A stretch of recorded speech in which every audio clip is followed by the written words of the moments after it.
إنها ملكة مدهشة ممن يمكن أن يطلق عليهم ملوك نيجيريا الحقيقيين، فهي تنتسب إلى الحكام القدامى لتلك الدولة العريقة اقتصاديا في محيط دول فقيرة وهامشية في تلك القارة. شغلتها حقوق المرأة في بلادها وفي العالم، فكانت نشاطاتها سبيلا لها للوصول إلى لقب امرأة العام للسنة الفائتة. في طلتها تذكرك بعروش بلقيس وعشتار وزنوبيا.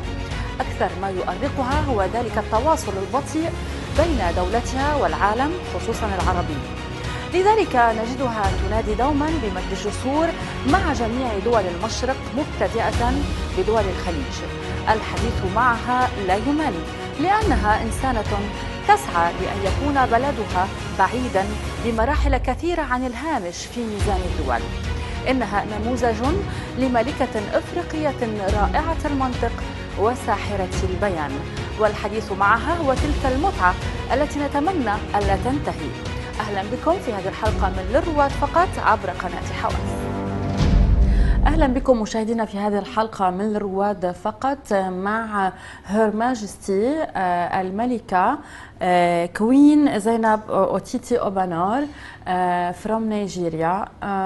طبعا في هذه الحلقة هناك تفاصيل جديدة ربما لا يعرفها البعض عن المناطق القديمة في نيجيريا التي لا تزال هناك ملك وملكة وقواعد قديمة وتراديشنز أو تقاليد قديمة. Queen Zainab, you are most welcome in Dubai and in our show Pioneers Only. And I will start by the cause of your visit. I saw your picture on Instagram with the Minister of Economy, and there is an agreement you have done with him. Can we know about this more from you? Thank you very much. First, we're trying so hard to see how we can bridge the gap between the Middle East and Africa. And Africa is rich with so much mineral resources, human resources, and in terms of agriculture as well. And with the UAE being at the forefront of globalization, technology-wise, infrastructure, and a lot of innovation. So we think it's a hub, and we think it's important for both continents to bring forth their strength to see how we can continue to progress. Yeah, and there is some projects of investment here in the country between Nigeria and UAE. And are your visit is official? Can we say that? I would say this is an official visit. And we're talking to policymakers. And the UAE, as we all know, is a very progressive nation. And we hope that this is a way for the both continents to see how they can bring forth the people who can be able to contribute in both continents. By Africa bringing forth the things that they have, and the Middle East also taking to Africa the things that they need as well. So I think development can move from here. This is your you have on beside your work in humanitarian and to help people and to rescue some children from poverty and sickness. Your foundation called Forward? Yes, Forward Foundation. Yeah. Of course, we have individuals who have been very supportive to our cause, and everyone could be charitable, so it means that everyone could contribute in ways. And because we have so much that we are doing with women and with children who are less privileged, yes, of course, we've had individuals, organizations who's come forth to try to see how they can help. Yeah, it's an independent organization. It is a non-profit organization. Yeah. And how you can find the funds for it and the support? We talk to individuals, we talk to organizations, and people have been charitable enough to support. They see that we're doing something that is good, and they try to support. So we've been trying, and more needs to be done, of course. Yeah, you mentioned that charity has no frontiers or borders, and your work is not only for Nigeria, for all Africa. So, and you are not based only in one place, as I know. How can you manage this? How do you feel when you are helping all the children everywhere and the poor? I consider myself a child of the world. It means that I feel a part and parcel of everywhere that I go. So it's not about Nigeria, it's not about Africa, it's not even about anywhere, it's about the world in total. That how can I help? How can I help someone who is in need, regardless of where they come from? So it's without borders, truly. You have something to say about the best feeling is to give something for someone who cannot repay you. So can we know يعني about this character in you, this makes you happy when you do this? Yeah, it's about fulfillment, really. When you try to help people, it's not about helping them, it's about helping yourself. And that's what people don't understand, that having a charitable heart, it's not about the person you're helping, it's about yourself, and it fulfills you in so many ways. So I enjoy what I do, and I hope to do more. Your Majesty, you were being honored as Humanitarian Woman of the Year from the United Nations. Can you talk for us about it? I feel very honored. And in fact, I think I would ask myself, I don't think I deserve it. Yes, because I don't think I've done, I don't think I've done enough to deserve that. But I feel very inspired, and I'm inspired to want to do more. But how you feel when you are very popular? Yani you broke the rules, you are, as we see, revolutionary personality. So we're gonna talk about human rights and whatever, but from the humanitarian way, how did they heard about you in the UN? I don't know. I'm sure the UN, they know how they get to people and know what they do. But I don't always see myself as I'm not a conformist, I'm not a rebel, but I just try to do what is right. And I hope that not for other people to recognize it, but for my own self-satisfaction. And I think I'm very comfortable in my shoes, and I'm happy trying to support people and give people a voice. Are you trying to do some plans to give these people some jobs, not to be always getting money, and to make them learn how to live, how to prosper?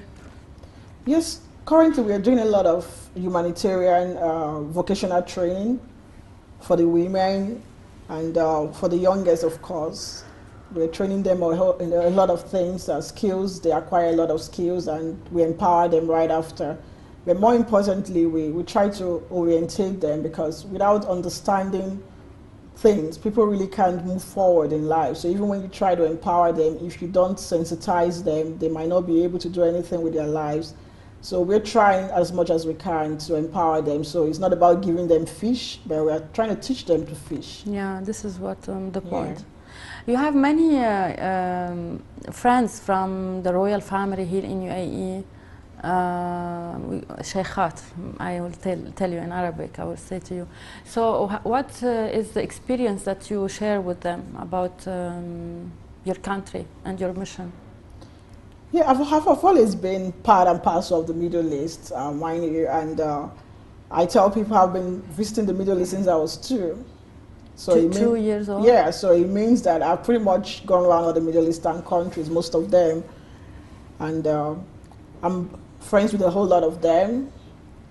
And I think that the Middle East and Africa, they have so much in common. Maybe the difference is language, a bit of how we look sometimes, but character-wise, culture, and a whole lot of things. Just the way the Middle East believes so much in extended family structure. That's how it is in Africa as well. So there's so much in common. Maybe that's the gap I'm trying to bridge. Because I'm like a woman who has her 2 legs in different places. When I'm in the Middle East, I feel like I'm in Africa. When I'm in Africa, I feel like I'm in the Middle East. And I feel my heart is in both places, and it's important to bridge that gap because it's the same. But there is differences in the regime or the corruption, or you have in Nigeria gold, you have uranium, you have natural resources, but how we can get benefit from it? And is it easy to this fortune be in the country and to develop the country more and more? Of course, with right leadership, there will be development. And look at the UAE, this is right leadership, so you can see it. it's visible. So with right leadership, every nation will prosper. Mm. Do you agree with the plans of the president of Nigeria? Is there any connection together, any sharing ideas, any project you're gonna do with them? The government is always open to ideas. It's a receptive government, so there's a whole lot to do with them, and of course they support individuals who are doing what is right. So definitely, in the future, there will be so much. Queen Zainab, you launched the 3-in-1 campaign, 3-in-1 Africa campaign. Yeah. Can you tell us about it? It's concerning women rights. How happened? Yeah, the 1-in-3 Africa campaign is it's about violence against domestic violence, and so to speak. It's really not about women. It's not about trying to turn women into rebels to go home and start fighting your husband. No. It's if you look at the world today, it's actually the world is exactly very violent. So it means it's not about women, it's not about men. It means what we are trying to do with our organization, the 1-in-3 African campaign, is how do we reduce, if not banish, domestic violence? Because truly, if the home is not settled, this could be related to your dealings in the outside world too. And of course, with homes that have children, they don't want to come out of those homes. They grow up, very dysfunctional. So it's not about women only, it's about men. Some men are also abused. It's about the society at large. It's about men and women trying to live in peace. And for me, that is very important. Why it's 3-in-1? Because 3 women? The equation is what, 3-in-1? Yeah, the reason why we named it 1-in-3 Africa is because statistically, the UN has said 1-in-3. 1-in-3, not 3. 1-in-3 women, it's been abused. And we looked at it, okay, what should we call this campaign? 1-in-3. But if you look very well on the footage of the campaign, you will see there was a lot of men. A lot of men did the work as well because they were out there. They did a campaign because it's not about women only. It's about both men and both women. Some men have watched their mothers being abused. Some men are being abused. Some men have seen their sisters being abused. So what do you advise? I think it's important to realize that does violence pay? It doesn't. And I would say any man who really understands the basics of life will understand that it's important that when a woman is kept under your care, you look after her. And in return, she looks after you too. It's a two-way thing. So I think basically it's not about women only. It's about both men and women. The world exactly is violent. So how do we reduce violence in the world? So this is a campaign and it will take time, but maybe you will find the result at the end. Everything takes time. Queen Zainab, also on the other side, you were here attending for gala dinner of fashion. You were a guest of honor. So you have many diversity in your personality. You are interested in fashion too. How it comes? I think fashion is not really about what we wear. The human being is a constantly evolving entity, and fashion is about identity, evolving, and it's a combination of so many things. And if you look deeply, this epitomizes the transcendental nature of fashion, that it's really not about what we wear, it's about our entire lifestyle and where we are going. And so for me, it's deep. It's deeper than just clothes. Queen Zainab, can we see you one day a fashion designer? Because you have your point of view about fashion, and Can you do this for business, or you will create your own brand? Who knows? Possibly. I could wake up tomorrow and say I want to be a fashion designer. It's beautiful. The world of fashion is beautiful. It's constantly evolving, and that's human nature. Okay, we're gonna stop now for a break, and we'll continue our interview about where you come from, what is your ambitions, and who inspires you, and how comes you become a very successful personality from Africa. مشاهدينا ابقوا معنا بعد هذا الفاصل، نعود اليكم في هذه الحلقه مع الملكه زينب from Nigeria. اهلا بكم مشاهدينا، نكمل حديثنا مع الملكه زينب from Nigeria, Queen Zainab. Now we're gonna talk about your experience and how it reflects your ambition to help women, especially the divorced one, and sure they have many judgment from society, and always they are blaming women when she's divorced, and the media talked about your divorce, but we're gonna don't mention it here in our episode, but you're gonna tell us how do you feel when people judges your step, and it's very dangerous step.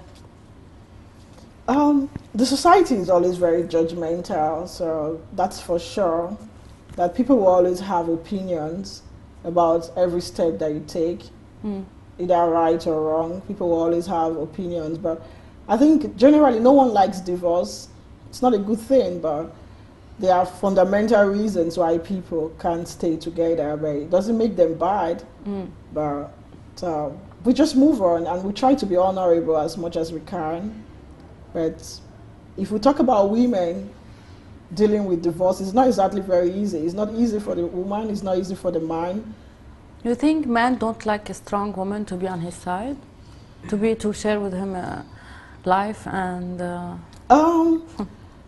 I can't say for all men. Maybe some men don't, maybe some do, but they have their personal reasons. And I don't think really divorces are about being strong or not being strong, but they're just other issues that will not make marriages work. But if it doesn't work, you try again next time. Well, maybe it will because that's life. You keep trying. You keep trying. Yeah. You have a statement on your social media account about the woman driving in Saudi Arabia. You were encouraging this step, so tell us why. Because it's good that the leadership of Saudi recognizes the fact that women are very important to nation building. So I praise the leadership of Saudi for taking such step. And I think it's a good thing. I think it will instill more confidence in the women as well. You had many obstacles in your life. You are a princess. You born a princess from south of Nigeria. Yeah. And then you get married to the king of... from the southwest. Yeah. Yeah. And the owner of Ile-Ife. So how is the queen's life in Nigeria and the princess before? I think life comes with a lot of responsibilities. Either being a queen, a princess, a regular person, you just have responsibilities and you must leave it. So there's nothing special about being a queen. You're just a normal person with maybe more responsibilities. Maybe only you think that. I don't know, maybe because this is me and this is how I think life is.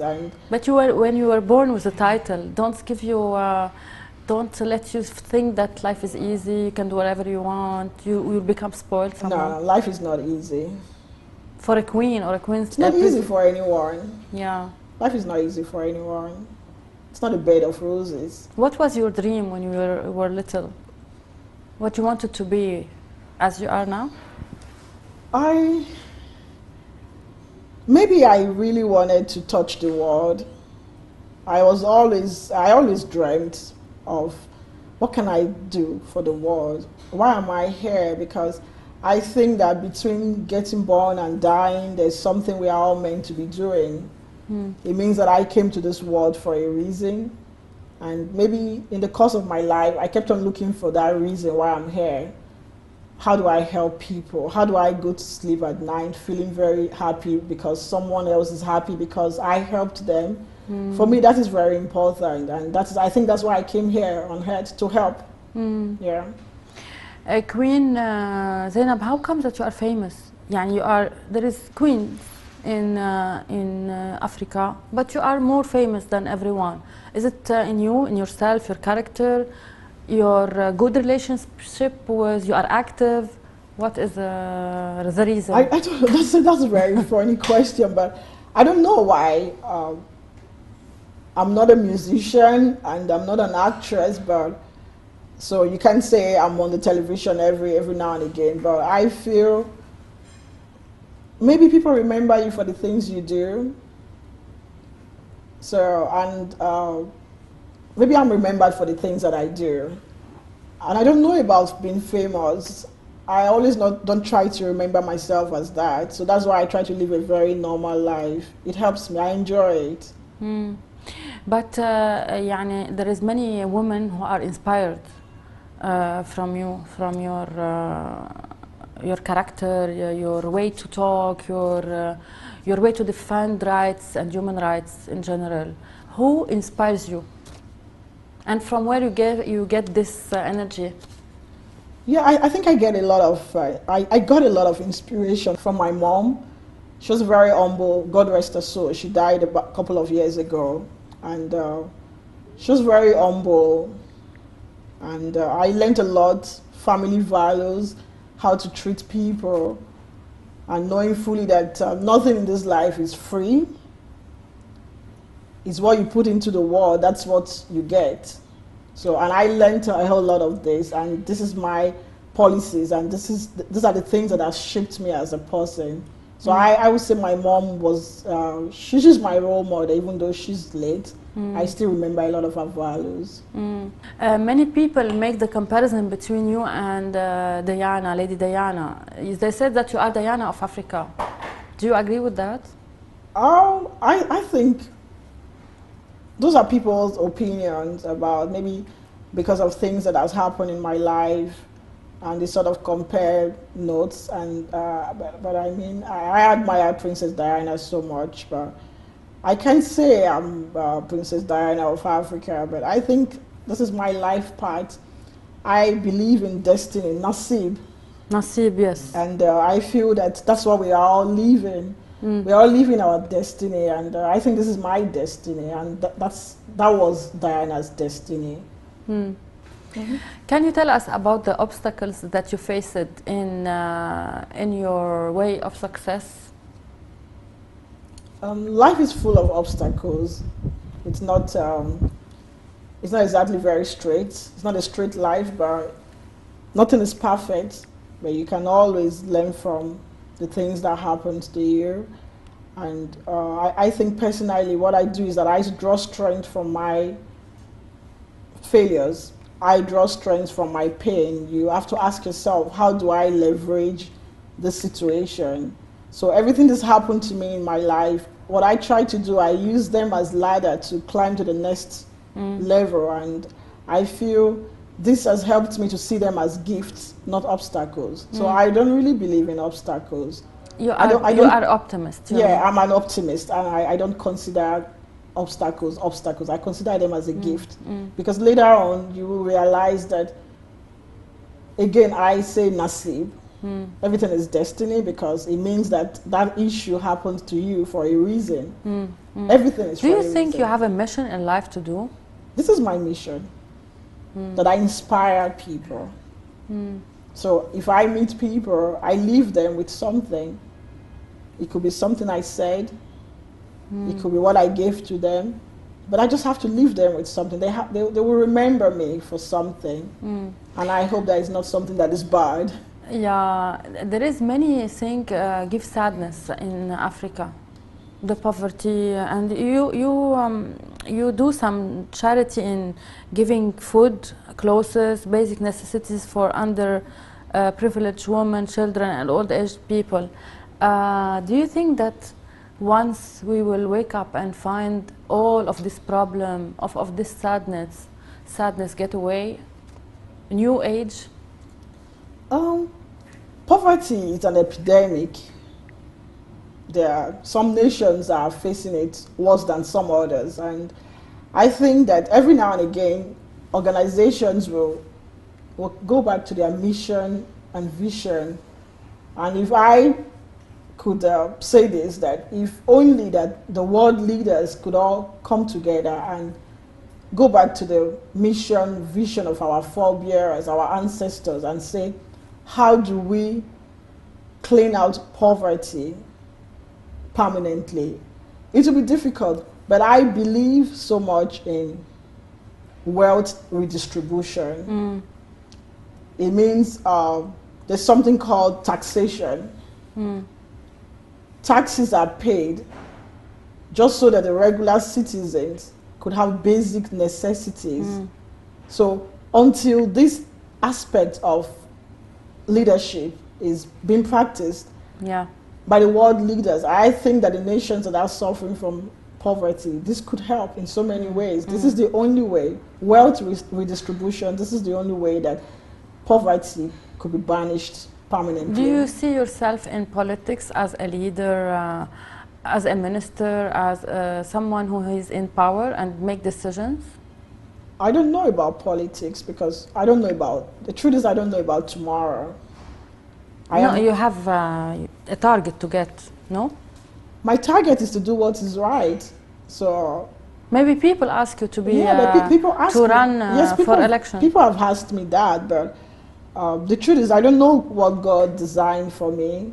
Yeah, you are a believer. Yeah, so I believe that I've always lived my life believing that I wake up tomorrow, God will lead my path, He will say to me, this is what I want you to do. I get inspired, I go ahead and I do it. But more than anything else, I want to do what is right. So, before we end this interview, can you, when we are preparing this conversation, I asked you to tell us about Ile Ife, or the place there is kingdom in Nigeria. Yeah. How comes and what is the history of this area? There are several kingdoms in Nigeria.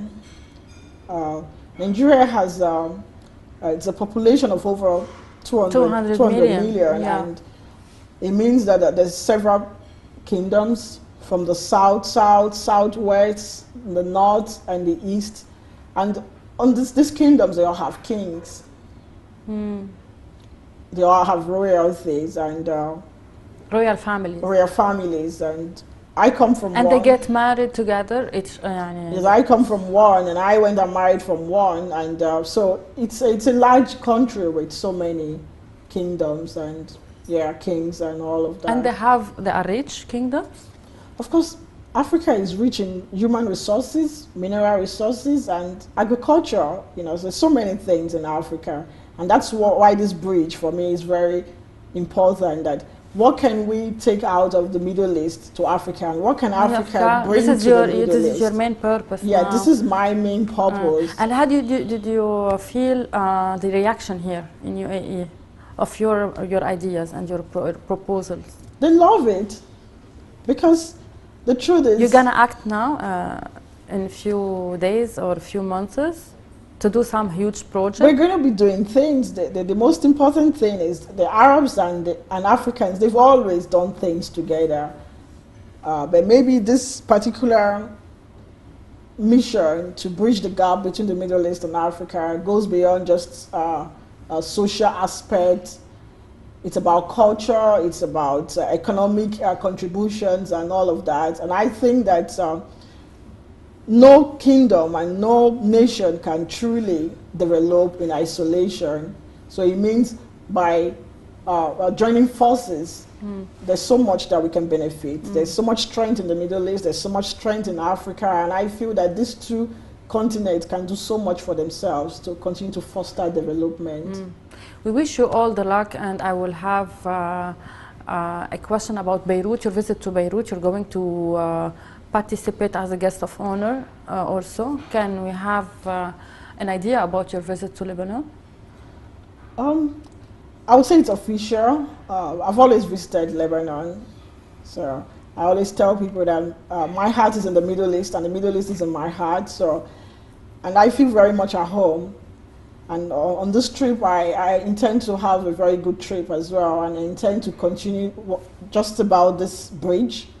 So this is important. So I'm taking it as well, just like I've had discussions here in the UAE, I'll have discussions in Beirut and a couple of other nations within the Middle East. And I know for a fact that the both continents can do so much together. And so far, my visit here in the UAE has been wonderful. The people has always been very receptive. Yeah. The minister is a wonderful man, and he's very progressive minded, and he understands the importance of partnerships, and he understands the importance of the both continents working together, and he has so much dreams for UAE, like the leaders here. So, and I can tell that this is going to go very well. We thank God for this. Your Majesty, Queen Zainab Obanor, thank you for this conversation, this interview, and we wish you all the luck. Thank you to be with us. Thank you so much. I feel very honored. شكرا مشاهدينا المتابعة، نلتقي في حلقة مقبلة بإذن الله.